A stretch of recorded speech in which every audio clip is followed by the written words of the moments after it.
Hi there, welcome to I'll Knit If I Want To. I'm Andrea Mowry of Drea Renee Knits, and this is a little weekly podcast where I try my best to answer some of your questions. And I just kicked my trash can. So we are starting off so strong today. All right, today I am wearing Nebula. This is one of my faves from 2024. I first actually knit it in the Farmer's Daughter Fibers Odang DK, which if you have not knit with a super fluffy, thicker yarn, highly recommend. I love them. I did Broom and Nebula, both sweaters with Odang DK, like back to back because I loved it so much. But I also know there's maybe not everyone can get their hands on these big fluffy like DK weight. It's kind of a specific yarn. So I was like, okay, I also want to play with combining some yarns to knit the same sweater, maybe digging in from stash, maybe making it a little more summer friendly. Let's see what we can do. So the Farmer's Daughter Fibers had just recently put out Confluence Cotton, which is so lovely. I was just wearing it last week as well in my newly released Moon Mint. It is a cotton Rambouillet Targhee blend yarn that is milled in Vermont and then dyed by the Farmer's Daughter Fibers. I'm just gonna start saying FDF. That is the Farmer's Daughter Fibers. It's a mouthful.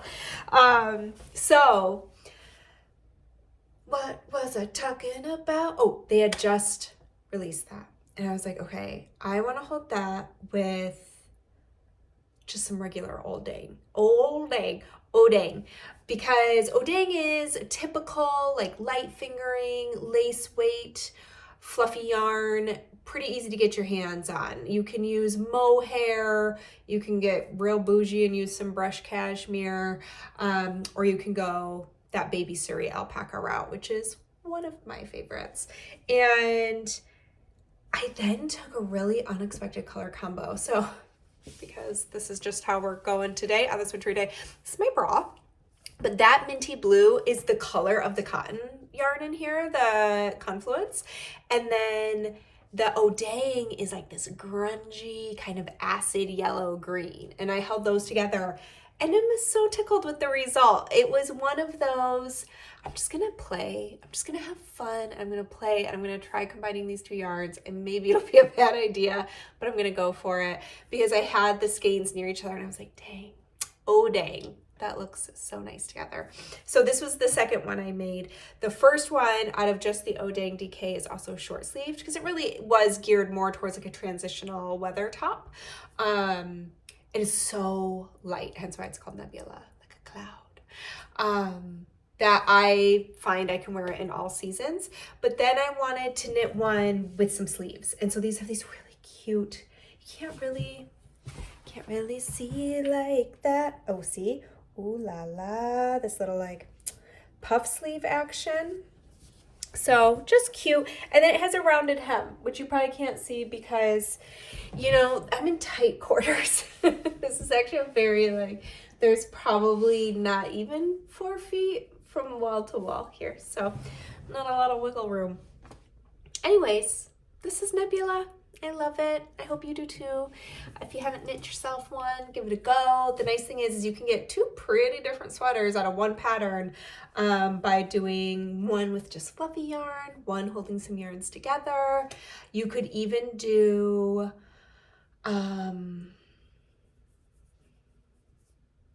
like swippy swappy. So do your all fluffy one with the long sleeves and then do a marled one like this with the shorter sleeves. And originally what I was actually trying to do when I decided, okay, I want to knit one with sleeves now, my original plan was to use Pishkin, right? That's a DK. Yeah. From FDF.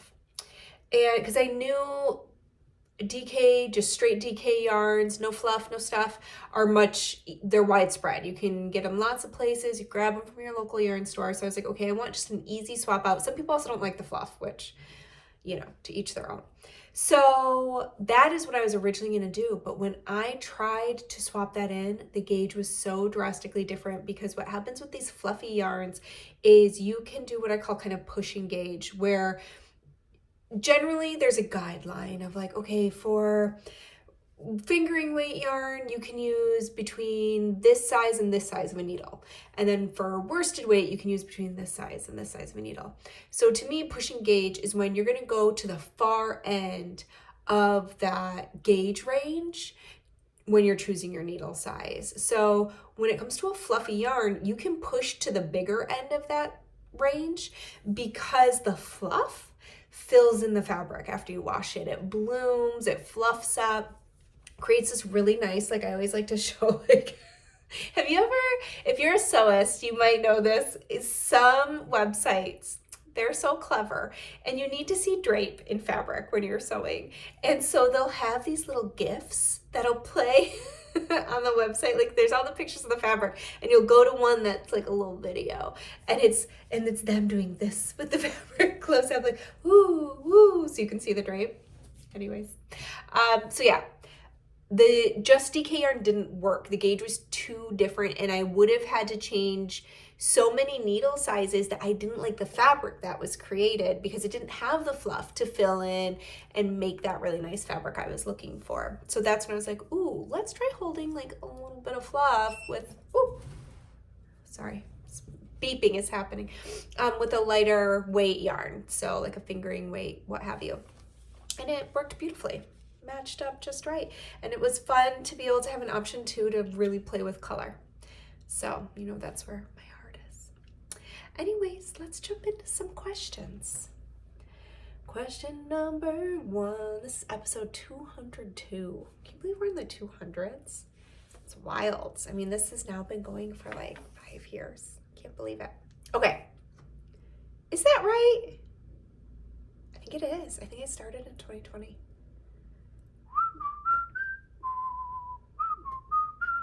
Okay, I'm a sock knitter now. This is question number 1. I started with your everyday socks and the pattern has been great. I made a size medium and a size large. My next pair, I'd like to knit a medium foot and a large leg. Do you have a recommendation for how to adapt the pattern to add some increases after the heel? I do. So, especially in this pattern, it's pretty easy to do, and it can actually look quite nice in the ribbing because all of a sudden you're going to branch out an extra rib. And I think it can look really pretty when you have ribbing in your shaping.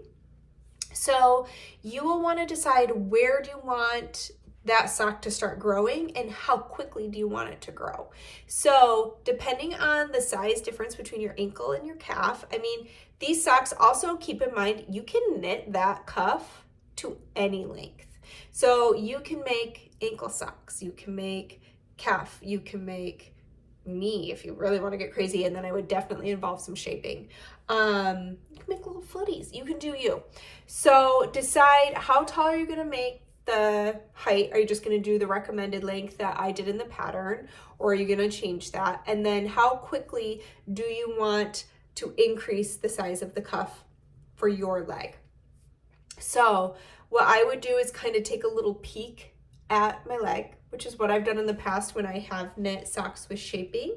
The first pair of socks I ever knit, I designed on the fly with the help of Elizabeth Zimmerman. This is back when I lived in New Zealand. I was like 20 years old. And she said I could just find my yarn and my needles and do some of this and that. And I threw in some cables. There was some ribbing. It was very fun. But I really want to lift up my leg and be like, can I do this? Okay.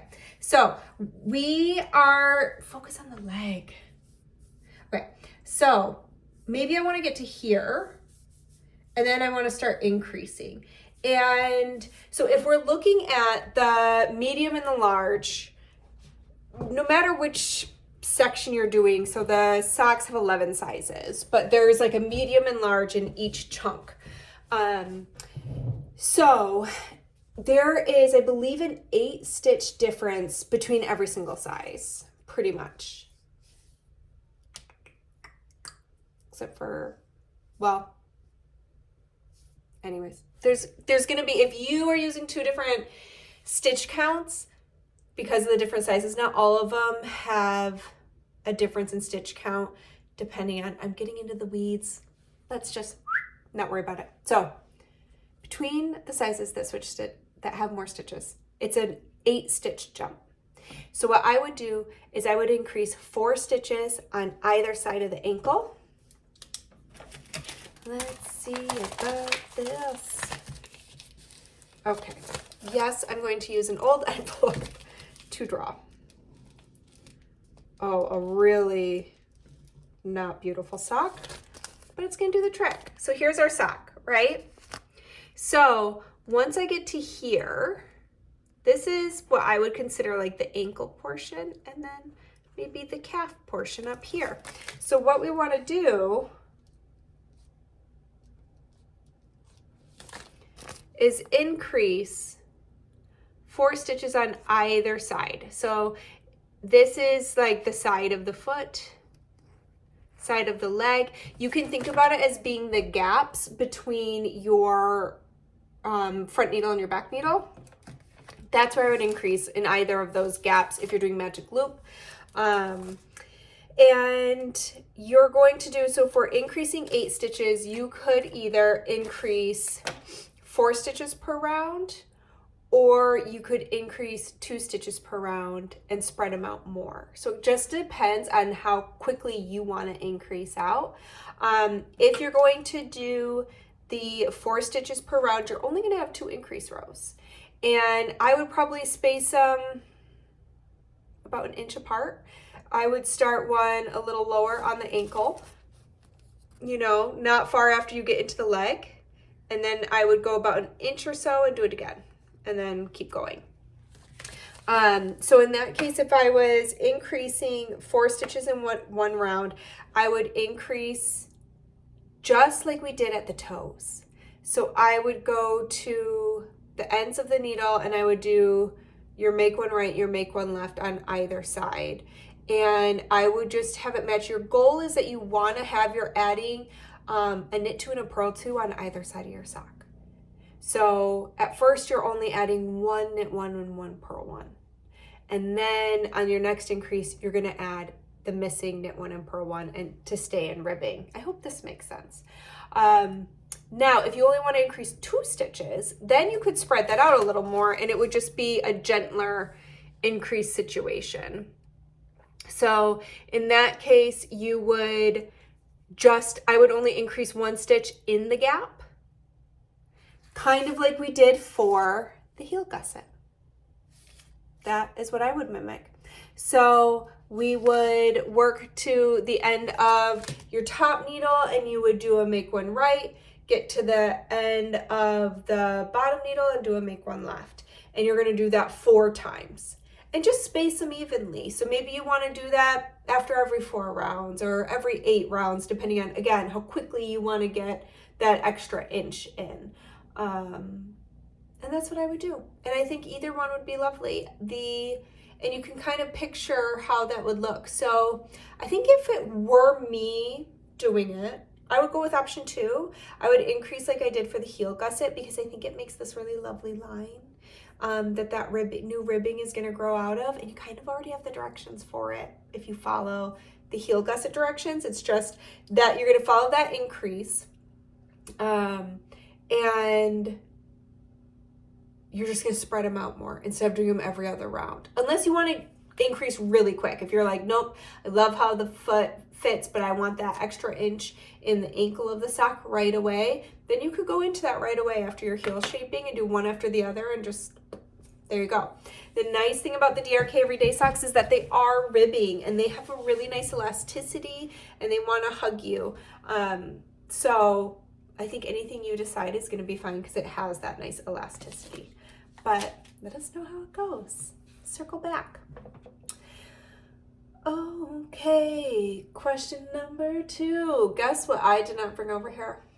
My water. It's way over there. It's all right. I can survive. I can wait a minute. Okay, I'm cold. I live in Virginia and it is not supposed to get this cold. So I want to knit a nice warm, thick shawl to keep me warm. Something I can cozy up in when I'm knitting or reading or just roaming around the house to keep me warm. What patterns and yarn would you recommend? So my urge here is always to give lots of recommendations, but I'm not going to today. I'm going to be concise. I'm going to go with my gut, my intuition, and the very first shawl that popped into my mind was the range shawl. That is what I would do. I think that was one of my first heavier weight yarn shawls, and it's still one of my absolute favorites. It uses 4 colors. I used undyed natural wool, going from a dark brown to a really light beige, almost white. And I chose yarn from Hinterland, which is a yarn maker in BC, Canada. And it's a blend of alpaca and wool, and it's delightful. And I would recommend that yarn. If you can't get that yarn, any Aran weight will work just fine. You could even spin your own. You could even add a little fluff. You could do a worsted weight and hold it with some fluff and make it extra cozy and warm. But that's what I would recommend. I think it's a really fun knit. It's pretty quick because it is a heavier weight shawl, and it's delightful to wear. I wear mine all the time. So that is my advice. All right, question number 3. I love your brioche patterns. I love this question because it's such an easy one for me to answer. Would you consider designing a cowl that's worsted or even DK as opposed to bulky for the plumped up cowl? I would love to make it, but use a lighter weight yarn. Yes, I would love to do that. Absolutely. Why not? I was reading this and I was like, ooh, yeah. I even thought about that at the time when I was knitting it up, is I'm gonna want to do this in other weights now. I would be so curious. Can you add a poll to YouTube videos? I would just love to know, okay, if you could only pick one weight, besides it already comes in bulky, so what would you pick? Would you do sport or worsted? Which one would you do? I want to know. Or do you want both? Are you like, hey, can we just get a trifecta here? One for every knitter. Anyways, I'm curious, but absolutely, I would love to design that. Question number 4. I am in the midst of a love affair with I-cords. Me too, girl, me too. I first discovered I-cord edging and bind-offs on your satellite shawl, which uses a lovely 2-color I-cord, and now I have used them on many different patterns and obsessed with the beautiful tidy edge it makes. I have a few questions. First, why do most patterns have us twist the last stitch in an I-cord bind-off with a knit 2 together through the back loop? Honestly, it's just to make it look a little more similar to the rest of the I-cord. By giving it that twist, it kind of helps tuck it. Recently, in the past year and a half, I learned how to graft 2 I-cords together, and that would now be my preference. Now that I know that little trick, I'll tell you what, it's beautiful because then it just looks like a continuous I-cord all the way around. So that's my new go-to. But yeah, otherwise that knit 2 together through the back loop, it's just to be tidy.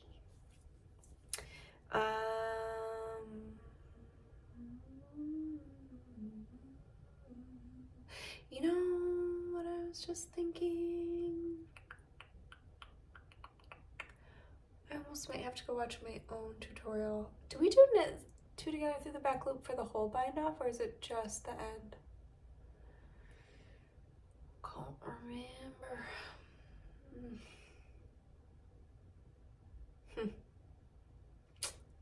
Might have to go peek at that. Anyways, second question. Is there a sweet spot for I-cord width? I usually see 3 stitches, but I've also used 4. Can you go smaller or bigger? I wouldn't go under 3.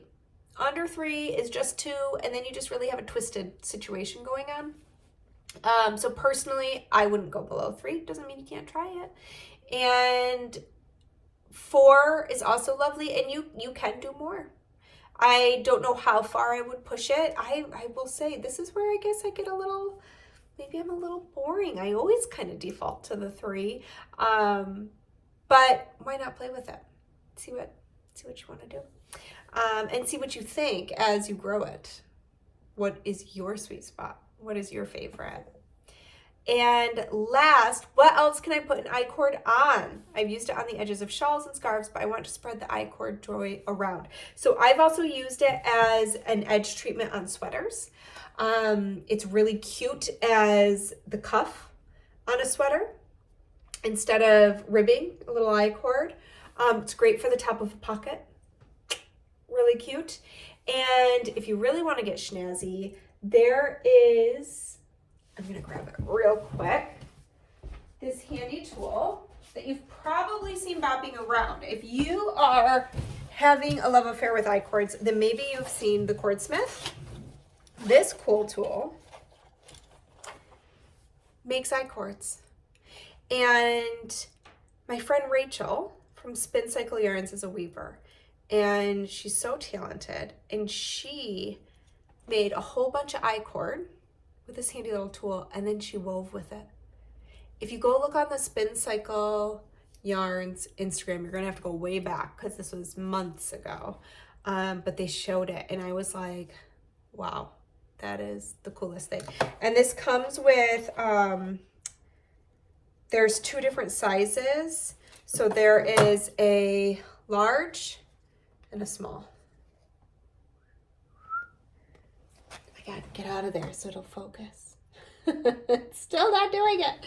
But yeah, really cool tool. And you can use it for your I-cord bind offs and edgings and all that stuff. So you might want to check it out. But yeah, you can use I-cord for all kinds of things. I believe that even if I'm remembering this correctly, Stephen West made enough I-cord to make a hammock. Is that right? Is that a real memory? I think so. So, you know, the sky's the limit. Okay, let's end this with a really interesting question.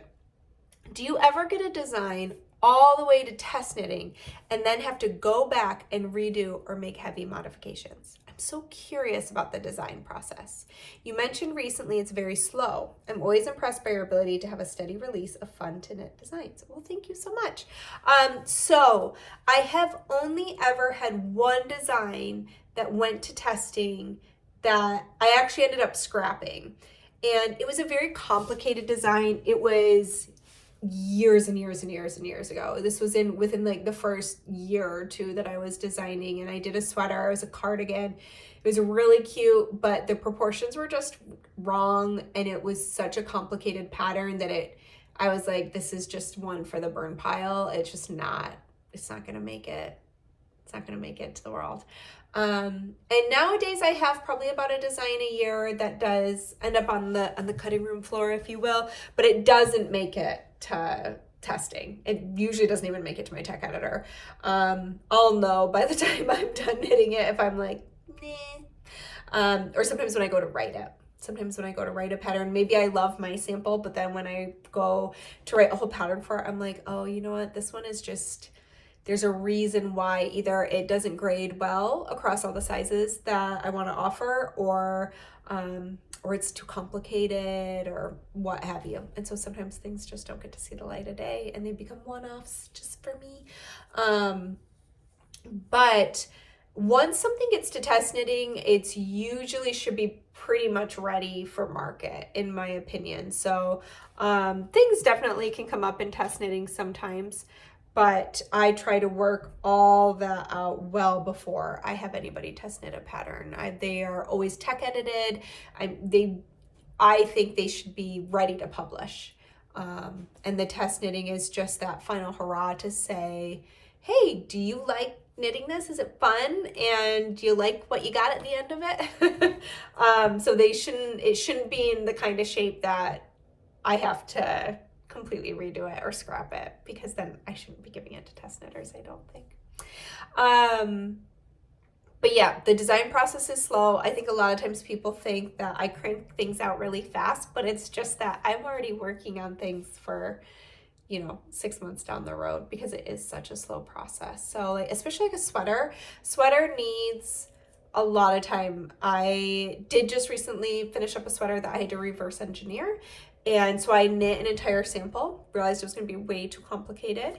And so realized that I could knit it from the other direction, and that took away all the complication. But I knew, I started to write the pattern because I already had all the math done for all the sizes. So I was like, okay, let me start writing it. And then very quickly, because every designer is different, a lot of designers will actually write the whole pattern and then they're going to work from their pattern. That is not how I work. Sometimes I wish I could work that way, but I am much more of a, well, I don't know how I want to do this until I do it. I won't know that I like that until I try it and see what happens and I get to touch it and check it out. So even with that one, even though I had all the math done, I still had decisions to make. Like, well, what kind of increase or decrease do I want to use now that I'm going the other way? Because it's different. It's not the same. You know, they don't perfectly swap out for each other. So, you know, that threw a wrench in that release. It was supposed to be, we were hoping for the February, March release. Now it's not going to be till April because I needed time to knit another one. And then I always like to give test knitters, ideally like 2 months or so, depending on the pattern and if it's complicated or how big it is, things like that. So it is a slow process, but that's one of the reasons why we love it, right? Because it's worth taking the time to knit things. All right, that was the last question. Thank you for being here. I hope to see you back next week. If you want to leave a question, there's a link at the bottom of the description box. And I think that's it. I hope you have a great weekend, and I hope to see you back here. Bye.